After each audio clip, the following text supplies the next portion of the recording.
M is a 1931 German crime thriller directed by Fritz Lang and is possibly one of the greatest and most influential films of the early 20th century. Without this movie, many of the standards of today's dark, seedy films would never have been made. Today I'll be watching and reviewing it in my countdown of the top 100 rated films on IMDb.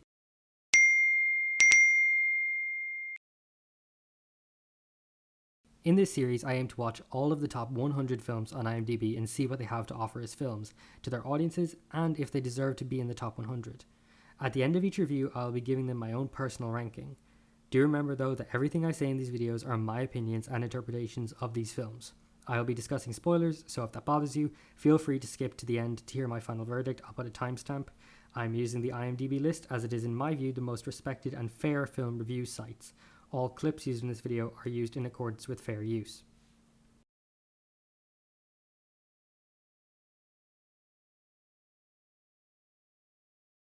So what makes the history surrounding this film so important? Well, after World War I, Germany was a suffering state with a massive inflation problem. People were literally burning money for fuel because it was worthless. However, this made making films incredibly cheap, and thus Weimar cinema, named after the ruling political party, was born. Weimar cinema is not widespread knowledge today, but it was incredibly influential in its experimentation and style at the time, and was even a direct competitor to Hollywood. The rise of German expression and avant-garde cinema brought new styles and techniques to film and significantly advanced the format.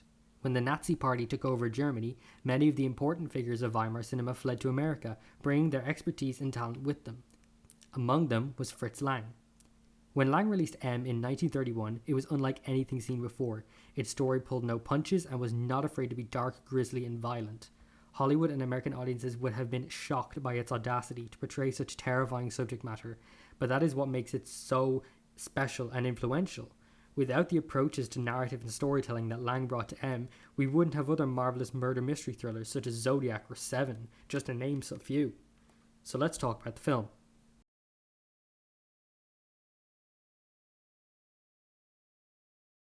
M is about a child serial killer that has been haunting Berlin for 8 months. The brazenness of France to make a film centered on such a character is amazing, as while serial killers are abundant in our modern media, it is still a taboo subject to go near a child murderer, or to give them such a powerful portrayal. Peter Lorre plays the monster, and in my opinion, it is the greatest acting of his career. He takes a character that's absolutely despised for every justifiable reason, a character we cannot wait to see face justice or be brutally killed himself, and yet he plays the role of Hans Beckert with such emotion and fear that you actually can sympathise with him. What I find particularly interesting is that despite the film being centred around the hunt for Hans, he is only introduced halfway through. Instead of introducing him from the start, we only see him as a silhouette or a covered man at the beginning, and accompanied by his eerie whistling of In the Hall of the Mountain King.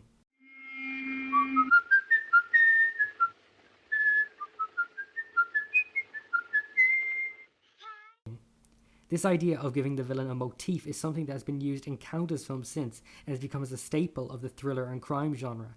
Think of Jigsaw's Piece or John Doe's fascination with the 7 deadly sins. If this film has been made by an American studio at the time, the story would have been focused on the killer himself or the cop trying to catch him. And there's nothing wrong with that, but it is a trademark of American films to focus on the individual and telling an individual story and have very one specific protagonist that the film would follow. It's a rare example when a film today adopts a multi-character story, and it's only becoming a common feature among movies now. But M did this all the way back in 1931. The film cuts between all the various factions trying to hunt down the killer, from the police to even the criminal gangs of the city. It is interesting to see a very honest and human portrayal of the criminal gangs in the film. The gangs are all repulsed by the murderer, and of course with police interference not being good for them, set out to find them too. The final act of the film is exceptionally powerful, as when Hans is finally captured by the criminal gangs, they give him the full extent of the law and even a full-on trial. It is here though that M brings up the very controversial argument of the death penalty. There is no words I have that can succinctly put the arguments of the film, but it is a masterpiece in representing both sides of the argument fairly and articulately, even taking insanity into account.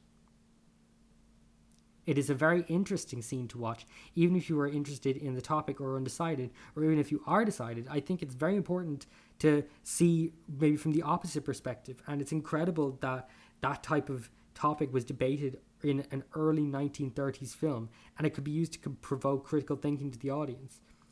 even from back then. If many modern films still are afraid to present an equal representation of two sides to an argument, especially over controversial topics, and the death penalty is one of the most controversial topics you can bring up.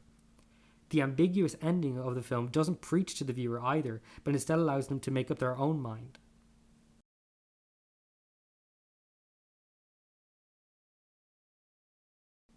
As Lang's storytelling set the standard for later noir films, his filmmaking also sets a high precedent. Its shots are focused, character-driven, and meaningful. There are no wasted shots or unnecessary sequences. The film doesn't have any background music, which has become a common trait of the thriller, and its silence creates incredible atmosphere. Now, some of this silence would be been down to the technological limitations of the time, but it's still very effective. The way the film represents society is particularly telling, as while the population of Berlin desperately wants the murderer to be found, they also don't want their lives interrupted, at least on a consistent basis. Both of these desires, like the debate on the death penalty, are fair ideals as shown by the desire for justice juxtaposed with the constant interference of the populace's lives on a daily, months-long period of time.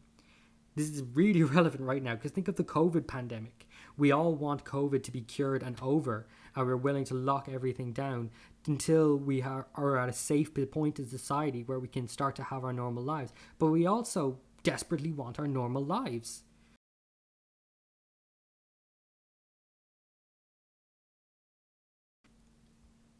M is an incredible film, and if you haven't watched it yet, do yourself a favour and do it now.